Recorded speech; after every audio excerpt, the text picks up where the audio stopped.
denied me of it. I'm not leaving until I have my justice. Now bring me the coward who did it, or you'll answer to Roose Bolton. What kind of fucking house is this? A house of honorable men. Lady Forrester.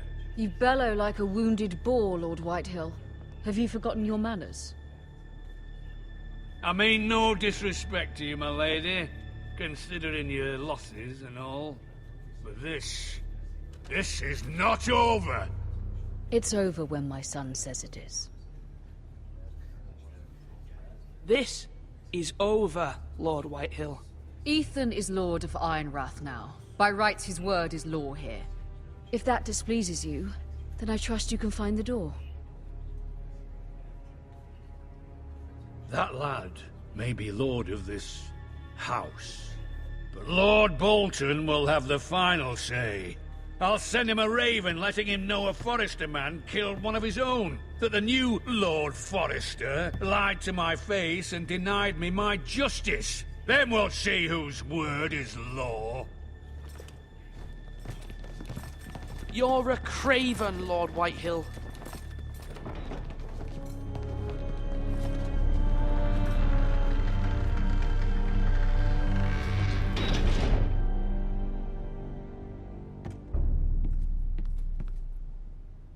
I was wrong about your son, my lady. He stood up to him like a true lord. You were brave, my son. But you'll need to be braver still when Ramsay Snow arrives to see you bend the knee. Prepare a raven. We need to send word to Mira in King's Landing at once.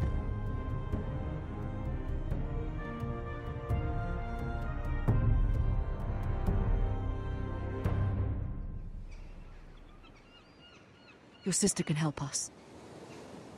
Although just a handmaiden, she has Marjorie Tyrell's favor. And Lady Marjorie's betrothal to the king may be enough to keep the Boltons at bay. If it's presented to her as it should be.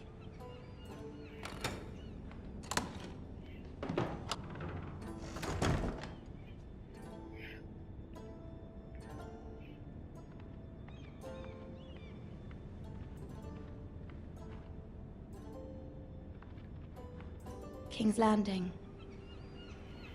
I wonder if it's sunny at Ironrath today.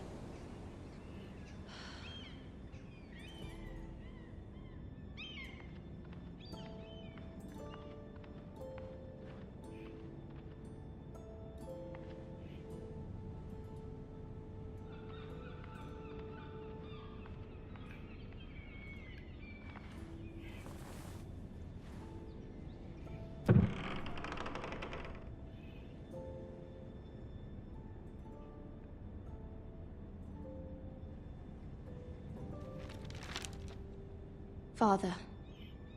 Much excitement here in King's Landing for the coming wedding. Lady Marjorie has proven to be quite popular throughout the city. I do wish you and Mother could come, although I know it would be impossible under the circumstances. I miss all of you, and I look forward to the day you can.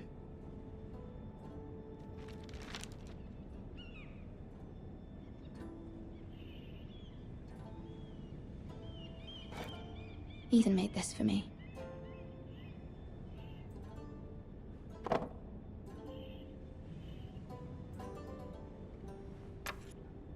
Asher sent me this coin, to remember him. What a strange place, Essos.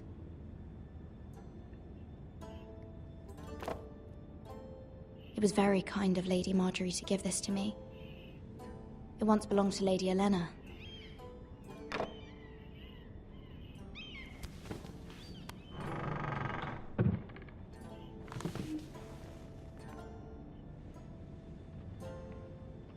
Wonders Made by Man, by Lomas Longstrider. A gift from Roderick. I hope to see them all someday.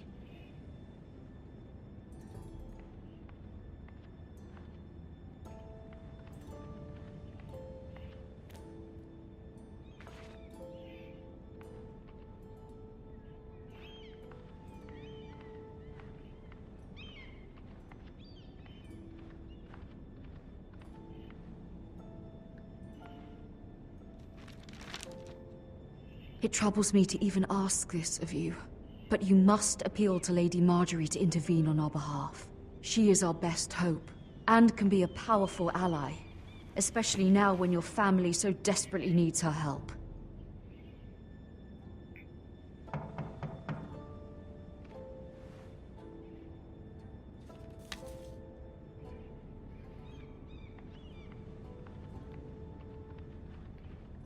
One moment. Oh, sorry, milady. I didn't mean to disturb you. I can come back later if you'd like. No, it's fine. Come in.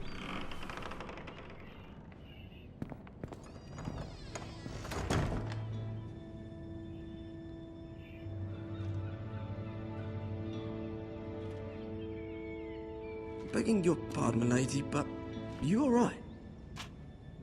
If you don't mind my asking, you seem rather upset. I'm fine, thank you. Of course, milady. Please hurry if you can. Lady Marjorie will be here any minute. Of course, milady. You work for Lady Marjorie? I may be wrong, but it seems like you do. I'm her handmaiden. That's what I thought. I've seen you with her before. You seem like good friends.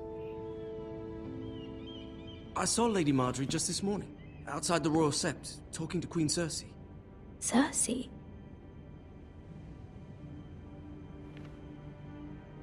They appeared to be having some sort of disagreement. I couldn't hear much, but... What did they say? I couldn't make out much, but I know they were talking about the Starks and House Forrester. House Forrester? I hope you're not in any kind of trouble, but I thought you ought to know. Most people don't tend to notice a call boy, not in King's Landing with so many lords and ladies about. You see and hear all sorts of things when people don't even know you're there. Good night, milady.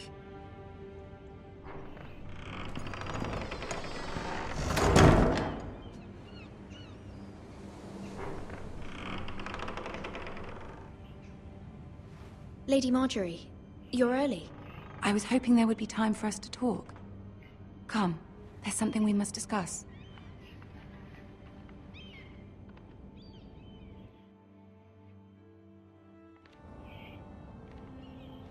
From the day you arrived in Highgarden, I've thought of you more as a friend than as my handmaiden.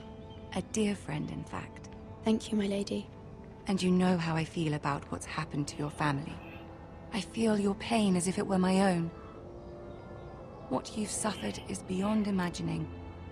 And your poor family as well. I need your help, my lady.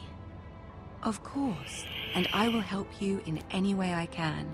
But there's another matter we must attend to first. You must understand there are limits to what I can say, especially here in King's Landing, now that I am to be queen. To have a handmaiden from the north whose family fought for Robb Stark. It raises questions at a time I can least afford. Cersei herself cornered me this morning outside the Royal Sept. She mentioned the northern girl in my service, and she painted you a traitor. She was very pleased with herself. How did you respond? I told her you are one of my most trusted handmaidens, that you can hardly be blamed for the actions of your father and brother. Nonetheless, she demands an audience. She wants an apology of some sort, for what I don't know, but she's waiting for us now, and I promised I would bring you to her. I wouldn't ask this of you if it were not important. I'll do as you ask, my lady. I knew I could trust you. Humor her. Tell her what she wants to hear. See if the Queen Regent is ready to receive us.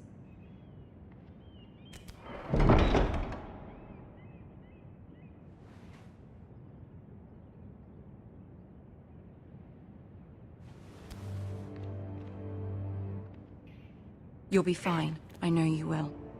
You may feel one thing, but you must say another.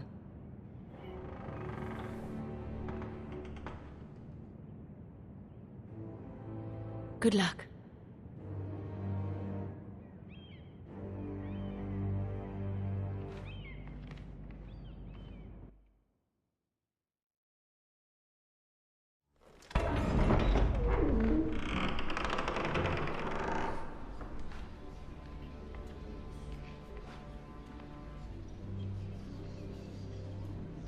You can do this.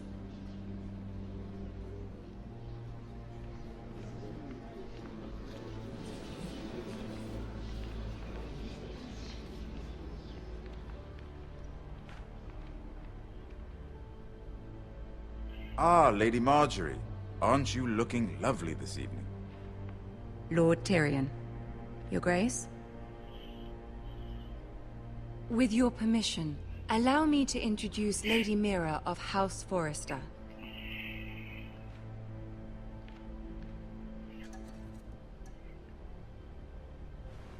Your Grace.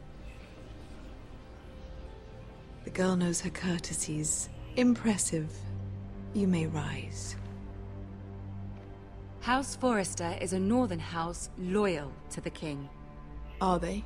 I beg your pardon, Your Grace. I wasn't talking to you. I want to hear from the girl. Is your family loyal to the king? Perhaps you should ask the new Lord Forrester.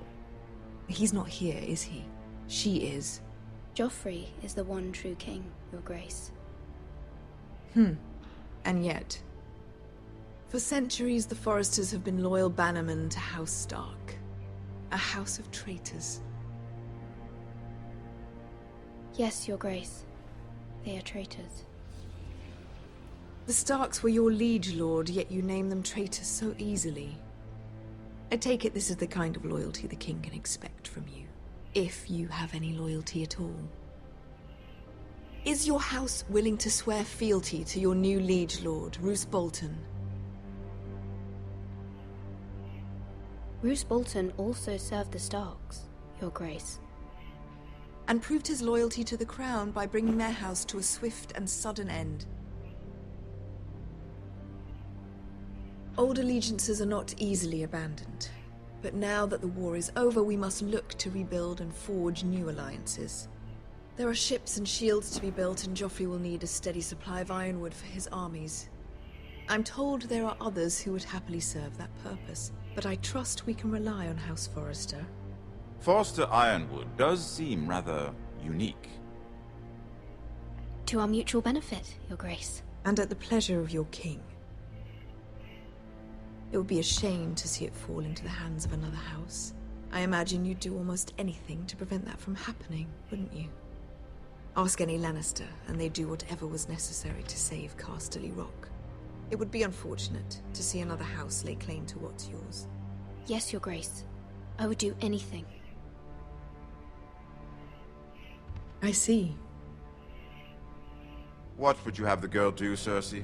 It's not as if she fought beside the Starks, wielding a battle axe for the Northern Army. It raises an interesting question, I suppose. Can we truly blame those who end up on the wrong side of the war? Our dear Marjorie here was betrothed to Renly Baratheon on the false assumption that he would one day rule the Seven Kingdoms. Can we fault her for her mistake? Should she be held accountable? I'm sure she regrets it. Perhaps. Perhaps not. If there's a point to this, I hope you find it quickly. Loyalty can be such a hard thing to define. This city alone is filled with all sorts of ambitious opportunists looking to reinvent themselves, pretending to be something they're not. Who knows what lurks within their hearts? You are a girl from the north, here in service to Lady Marjorie. One can only assume her interests are yours. Yet loyalty to a king, that must be absolute, beyond question. And if your loyalties were to become conflicted between your king and the very person whom you serve, what would you do then? I'm sure she would... Let the girl answer the question. Go on. I must choose Marjorie, Your Grace. I serve at her pleasure. Clearly your handmaiden does not have her priorities straight. She is